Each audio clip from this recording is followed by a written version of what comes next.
Saludos, queridas hermanas. Esta que les habla es Daisy Canepa.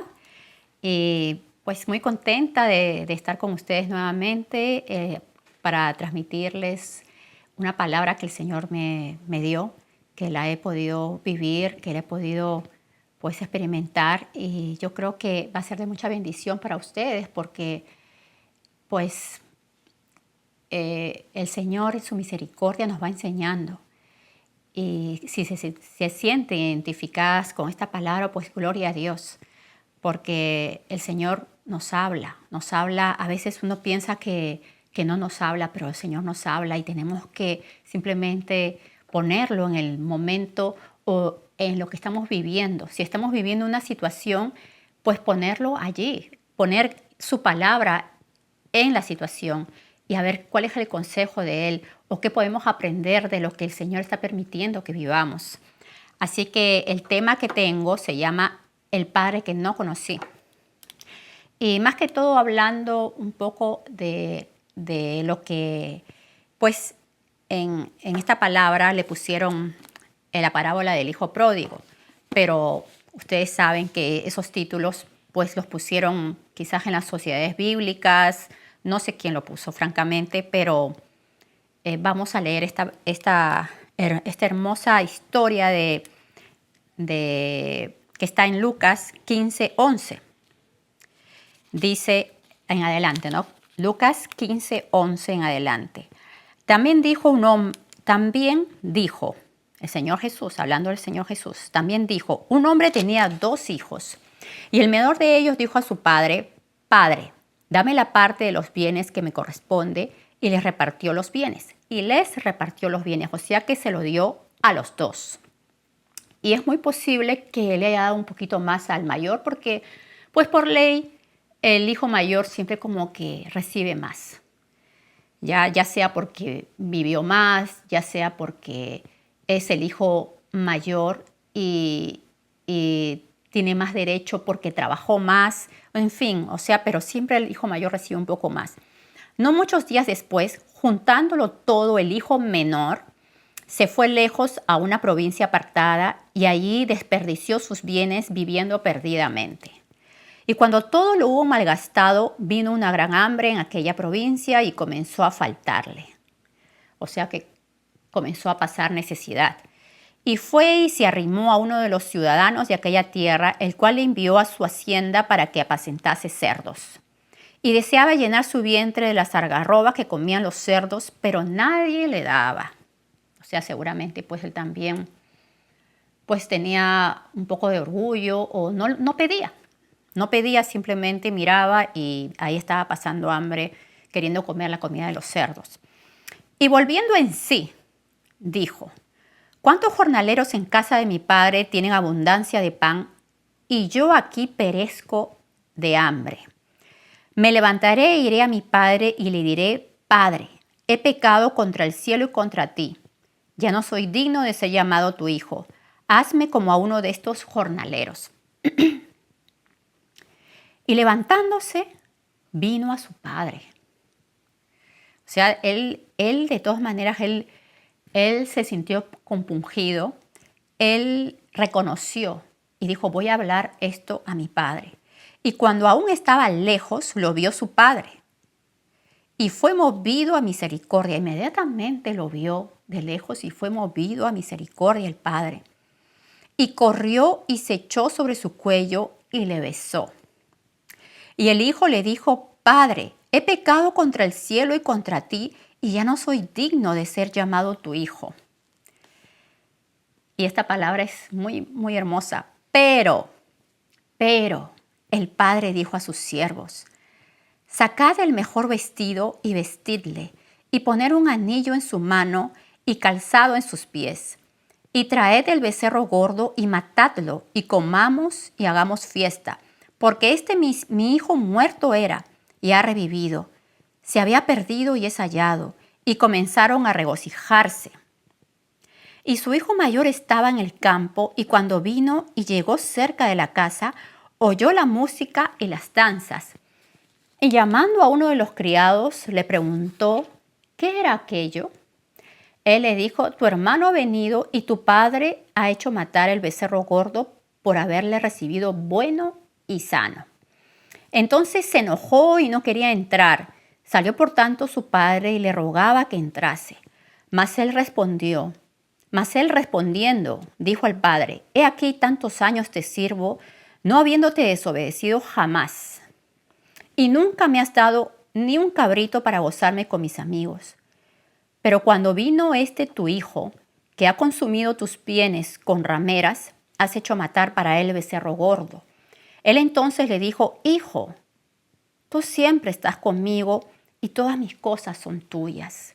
Mas era necesario hacer fiesta y regocijarnos porque este tu hermano era muerto y ha revivido.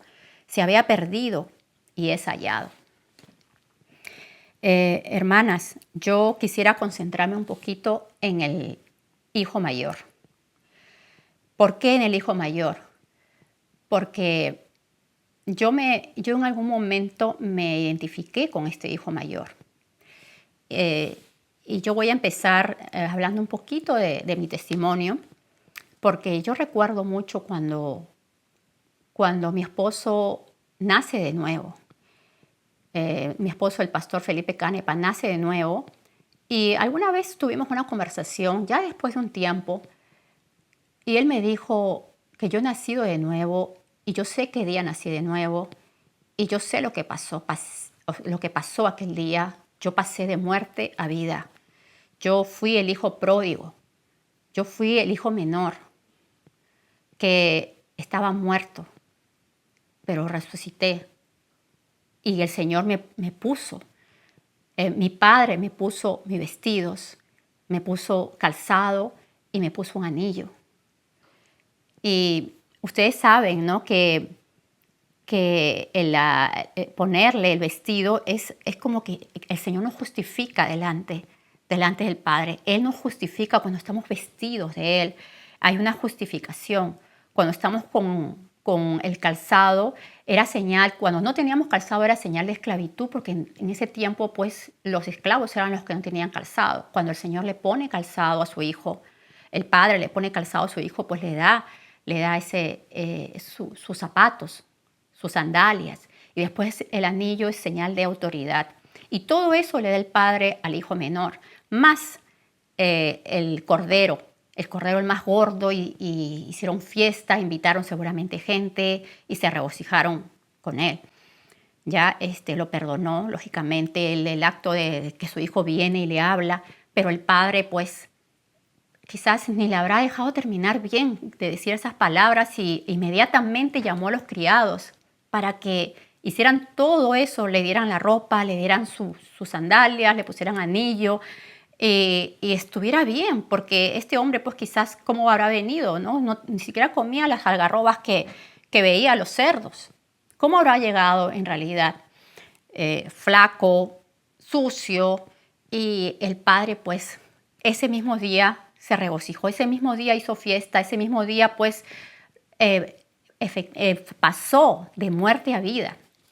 Y cuando Felipe me dice que yo he nacido de nuevo, ¿y cuándo fue tu cambio? ¿Cuándo fue lo tuyo? O sea, haciendo la pregunta, y yo me quedé pensando, yo no he tenido un nacimiento como el tuyo, porque yo creo que yo siempre estuve en la casa. Yo siempre estuve en la casa de mi padre.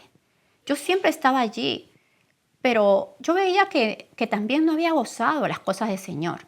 No las había vivido. Yo estaba, si bien es cierto, conocía un poco de la palabra de Dios. Había gozado un poco del amor y del calor de mi Padre Celestial, pero no lo estaba viviendo, porque no vivía de acuerdo a como Él quería, y no gozaba de los privilegios que Él me había dado, porque también tenía una ceguera, pero según yo me justificaba, que no hacía nada malo, que pues no hacía cosas tremendamente pecaminosas. Pero sin embargo tenía situaciones en mi mente que hacían que me aparte del Señor. Y yo no lo estaba viendo de esa forma. Entonces, cuando empiezo a ver la parábola esta parábola, que no le quiero decir la parábola del hijo pródigo, sino yo le quisiera decir los dos hijos. dos hijos que conocieron, que no conocían al padre, ya, porque al final ellos dos no lo conocían. Y me puse a analizar un poquito al hijo mayor, que él cuando ve, dice, ¿no? Y dice en el versículo 25, y su hijo mayor estaba en el campo. Y cuando vino y llegó cerca de la casa, oyó la música y las danzas. Y llamando a uno de los criados le preguntó qué era aquello. Entonces, simplemente yo me identifiqué con esto. Porque cuando yo empecé a ver una salvación en mi esposo, un nuevo nacimiento, yo estaba sumida en otras cosas. Yo estaba sumida en una raíz de amargura muy grande, donde yo no perdonaba, donde yo no podía gozar, donde yo decía, ¿cómo lo veo contento? ¿Cómo lo veo gozando del Padre? Y yo estoy aquí. Entonces yo no entendía lo que era el perdón de Dios. No comprendía lo que era un nuevo nacimiento. No entendía lo que era la gracia y el favor de Dios. No lo estaba entendiendo habiendo, según yo, vivido en la misma casa con el Padre, habiendo, según yo, estado cerca, pero no lo conocía. De oídas le había oído. Entonces ahí me empiezo a identificar que solamente quería ver lo mío, como una persona egoísta. Y eso es lo que se ve acá con el hijo mayor. Y él le pregunta a un criado qué es lo que está pasando, por qué esa bulla. ¿A quién le preguntó? Se fue quizás a preguntar a la persona equivocada, porque ese criado primeramente le dijo que su hermano había regresado y que había regresado y que había estado bueno y sano. Y su papá había matado el becerro más gordo, ¿no? Porque estaba muy contento. Y el hijo no regresó bueno y sano. El hijo menor regresó seguramente sin ropa, cochino, delgado, quizás pues demasiado delgado porque no había comido nada, ni siquiera comía las algarrobas de los cerdos. Entonces, pues debe haber sido un estado bastante penoso. Pero sin embargo, estos criados le dieron esa información y este hijo mayor preguntó a ellos, en lugar de preguntar quizás a la persona correcta, ya sea al padre, ir de frente al padre y no estar yendo por las ramas, preguntando aquí y acá a personas que no saben lo que exactamente está pasando. ¿Ya? Entonces, ir donde el Padre para que Él, en su infinito amor, nos diga qué es lo que está pasando con la persona que está siendo transformada, la persona que ha pasado de muerte a vida. Entonces, se enojó, dice, tuvo una reacción demasiado impulsiva, una reacción demasiado rápida, se enojó, se fastidió y no quería entrar, dice la palabra. Porque, pues, no sé qué estaría pensando, quizás gastó el dinero, hizo esto malo y ahora viene como si nada hubiera pasado y vienen a hacer fiesta acá. Entonces, a mí me pasó algo parecido, que yo veía que todo estaba bien, que había una comunión, que había un gozo, que había una paz y yo no la tenía. Yo no la tenía, ¿ya? Y eso pasó por mucho tiempo.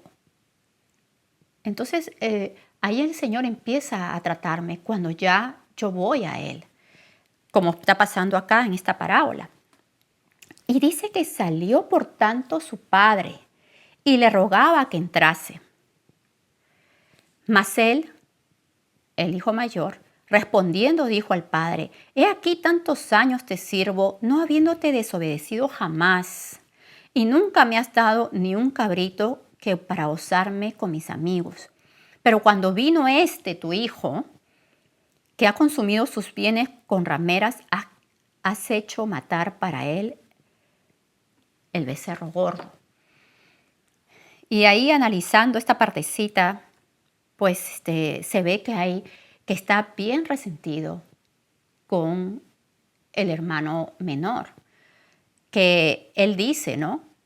Inclusive le dice, a este tu hijo. O sea que ni siquiera lo consideraba su hermano. Ni siquiera, era como que él vive allí, es un mismo, su hermano, hijo del mismo padre, pero a este tu hijo, mejor dicho, le dice, a este tu hijo. O sea, no lo estaba considerando, no estaba gozándose, no estaba viendo lo que el padre ve, no estaba entendiendo el corazón del padre en ese momento. Y más bien él veía su resentimiento. Él veía quizás es lo que él había hecho. Mira, yo he estado acá, yo he vivido esto, yo he hecho esto contigo, yo he trabajado para ti, no te he desobedecido jamás. Y yo también me veía así, hermanas.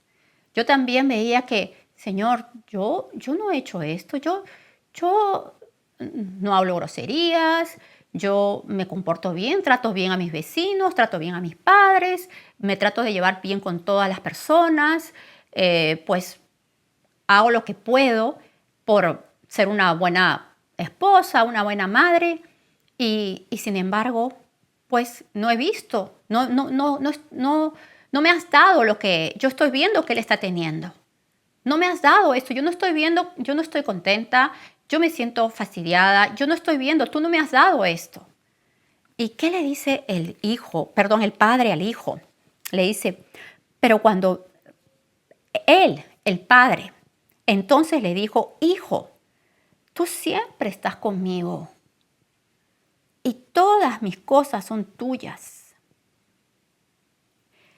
Qué hermoso cuando el padre le responde así. Después de que este hijo mayor le empieza a juzgar y a criticar y a hablar tan feo, decirle al Señor, Señor, este hombre hizo, o padre, este hijo hizo esto, desperdició, o sea, le restregó al padre la vida entera del muchacho. Y eso es lo que yo también había hecho. Yo también había, Señor, mira lo que ha pasado acá, mira esto, una lista gigantesca. Y esto, y etcétera, etcétera, etcétera. ¿Ya? Entonces, es como que, ¿dónde está el amor del Padre? Si nosotros hemos vivido con el Padre. Si aquí como dice, Él entonces le dijo, tú siempre estás conmigo. Entonces,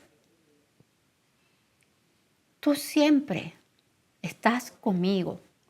¿Cómo podemos interpretar esto? Que nosotros estamos siempre, quizás nosotros en nuestra mente estamos. Estoy haciendo esto, estoy conociendo esto, conozco la palabra, yo conozco esta revelación, pues yo tengo tantos años conociéndote, Señor, pero sin embargo no estamos gozando, no estamos cogiendo lo que el Señor quiere para sus hijos, esos beneficios.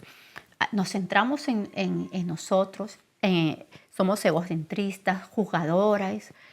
Hay tantas cosas que podemos decir acerca de este hijo mayor que yo antes no lo había considerado, más veía la parte del hijo menor, pero no veía la parte del hijo mayor, cómo yo me podría identificar con este personaje, ¿no? Y, y el padre en su misericordia le empieza a hablar y le dice, mas era necesario hacer fiesta y regocijarnos, porque este tu hermano era muerto y ha revivido, se había perdido y es hallado. Y bueno, en el versículo 31 dice, él entonces le dijo, hijo, tú siempre estás conmigo y todas mis cosas son tuyas. Y ahí es que le dice, ¿no? Del hermano menor, que es necesario hacer fiesta y regocijarnos. Entender este pedacito, hermanas, es algo tan, tan hermoso, tan profundo, porque allí vemos que el Señor nos dice, estas cosas, todas mis cosas son tuyas. Todo lo que tengo para Él, para este que perdoné, para este que pasó de muerte a vida, para este que salvé, para este que liberé, para este que sané, para este que levanté, para este que le di un anillo. le di calzado, le di vestiduras, lo justifiqué para este que ha venido arrepentido. Para este, lo mismo que tengo para este, yo tengo para ti. Todas mis cosas son tuyas.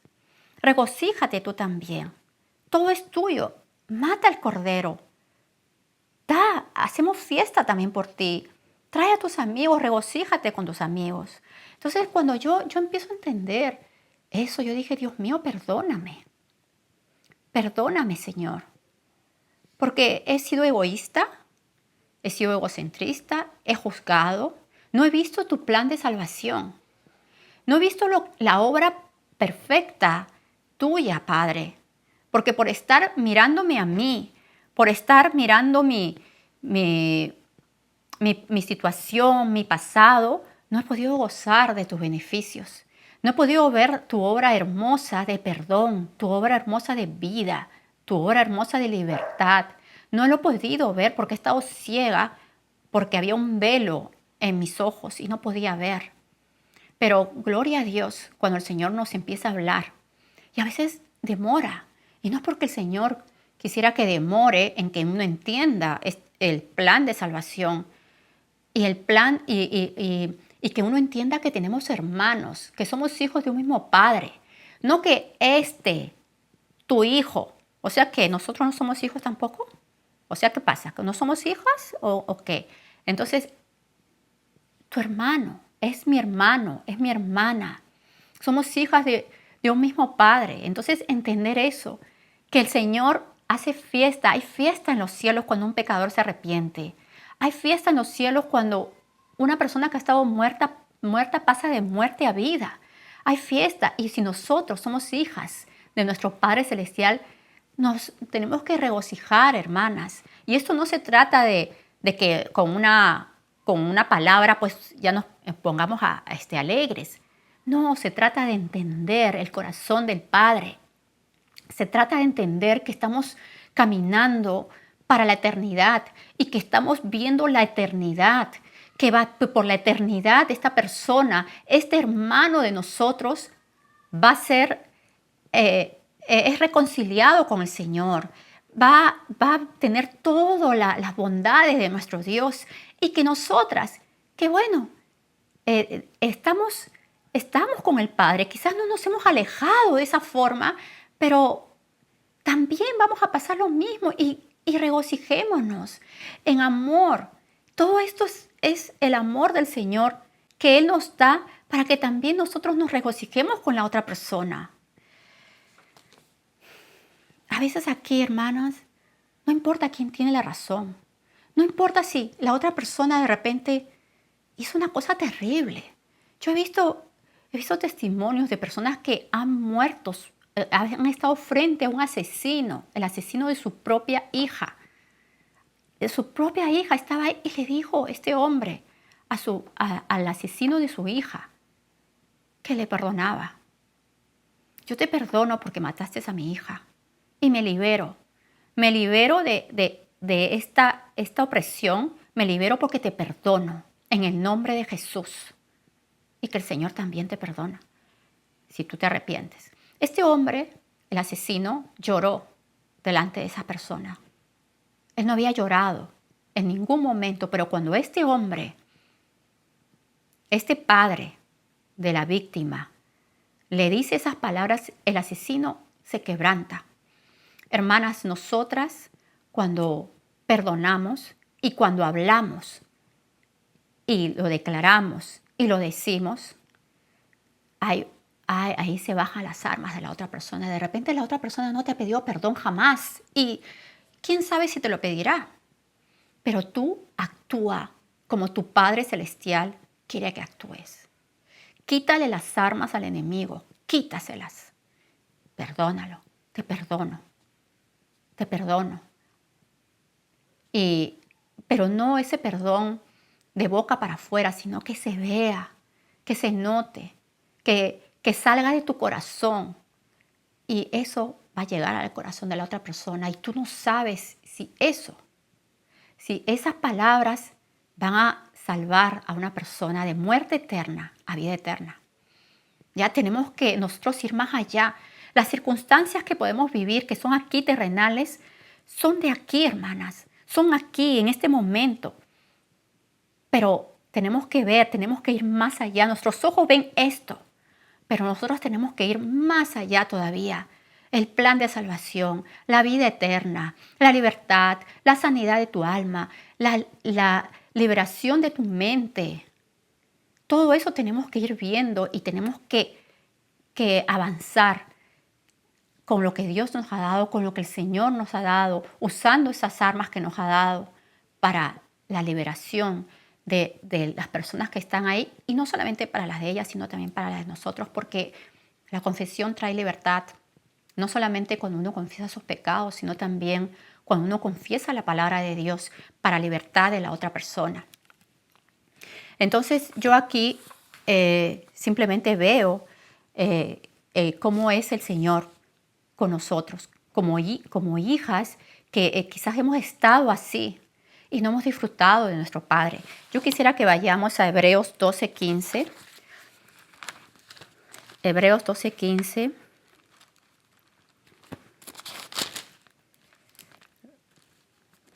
Y la palabra de Dios dice, mirad bien, no sea que alguno deje de alcanzar la gracia de Dios, que brotando alguna raíz de amargura os estorbe y por ella muchos sean contaminados. Tengamos cuidado, hermanas, de esas raíces de amargura. A veces no nos damos cuenta. Simplemente basta un toque para que una persona o para que nosotras saltemos como si fuéramos unas arañas. ¿Ya? Entonces examinémonos cómo estamos delante del Señor, examinémonos en las circunstancias que estamos viviendo, nuestras reacciones que tenemos, los pensamientos que rápidamente vienen a nuestra cabeza cuando suceden situaciones. ¿Por qué nos vienen pensamientos de repente de amargura? ¿Es porque no hemos sido sanadas o es porque quizás hemos perdonado, pero hay lucha todavía en nuestra mente? Entonces allí tenemos que trabajar. Y algo que aprendí el día de hoy con un grupo de hermanas y me gustó y lo aplico y lo comparto porque a mí me gustó mucho. La palabra, si podemos decir, es que nos decidamos, actuemos, que actuemos como el Señor quiere. Si hay pensamientos que nos están oprimiendo, que hacen que tengamos batalla en nuestra mente, entonces a veces uno está ahí dándole duro a eso y como que siempre hay una opresión, como que siempre hay algo. Entonces tenemos que pararnos, hermanas, tenemos que pararnos y decidir hablar y declarar y hablarle al enemigo que basta ya, hasta aquí no más, basta ya.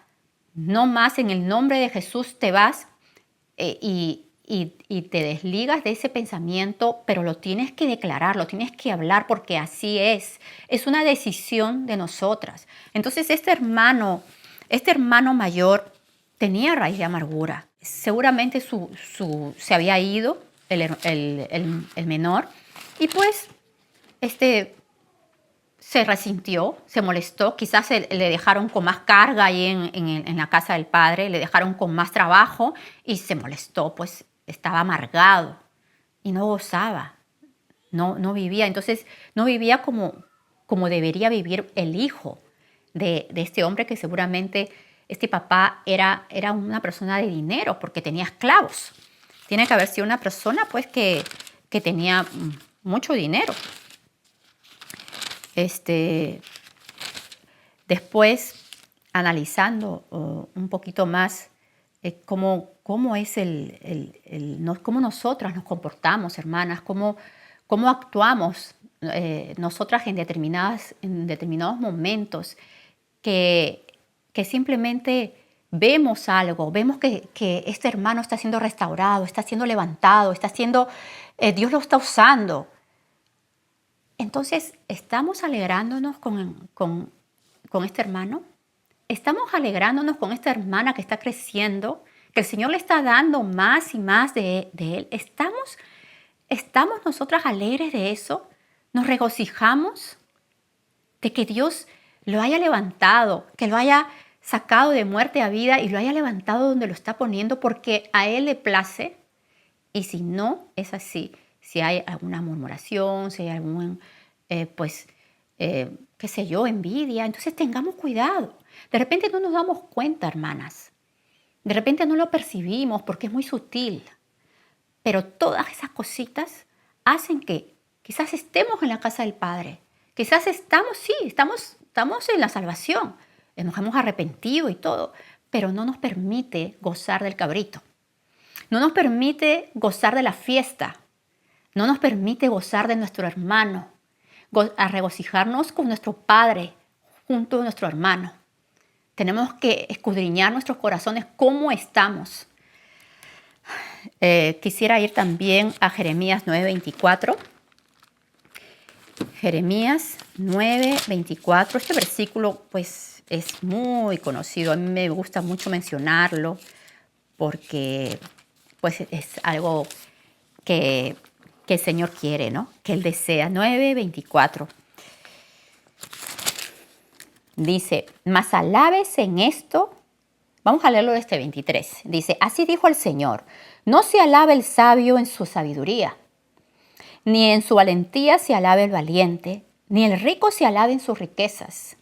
Mas alabes en esto el que se hubiere de alabar, en entenderme y conocerme. Que yo soy el Señor que hago misericordia, juicio y justicia en la tierra, porque estas cosas quiero, dice el Señor. Él lo quiere. Él quiere salvar a un pecador. No es que esté atrasado, hermanas, como algunos piensan que está atrasado, que tarda su venida. No, es que Él tiene paciencia con sus hijos. Él es paciente con sus hijos porque quiere que todos lleguen al arrepentimiento. Él quiere que todos sean salvos y vengan al conocimiento de la verdad. Eso es lo que Él quiere. Entonces, estamos conociendo el corazón de nuestro Padre. Estamos contentos y regocijarnos de que en esto nos alabemos, en conocerle, en entenderle. Estamos entendiendo el corazón de nuestro Padre, que Él se alegra cuando un pecador se arrepiente y se alegra más todavía cuando está creciendo en gracia y en favor delante de Dios y de los hombres y está obedeciendo al Señor y está a través de esa persona están siendo salvas otras, están siendo libertadas otras. ¿Estamos entendiendo el corazón de nuestro Padre? ¿Estamos viviendo en la casa de nuestro Padre y entenderle y regocijarnos con Él? Bueno, gloria a Dios. Es para hablar quizás más sobre esta hermosa parábola, pero yo no quiero extenderme tanto. Simplemente yo le doy gracias a Dios porque me hizo entender mi posición. Me hizo entender un poquito más su corazón. Entender un poco más lo que le alegra a Él, cómo se regocija a Él con un pecador que se arrepiente. Y más todavía, si yo me gozo, que Él también se goza. Ven, hija, ven, entra a la fiesta. Esto es tuyo también. Entonces, hermanas, aprendamos a vivir en el gozo de nuestro Padre. Que el gozo de su salvación sea nuestra fortaleza, dice la palabra, y que aprendamos a gozarnos y a gozarnos con nuestros hermanos también. Que sean bendecidas, hermanas y edificadas en este día.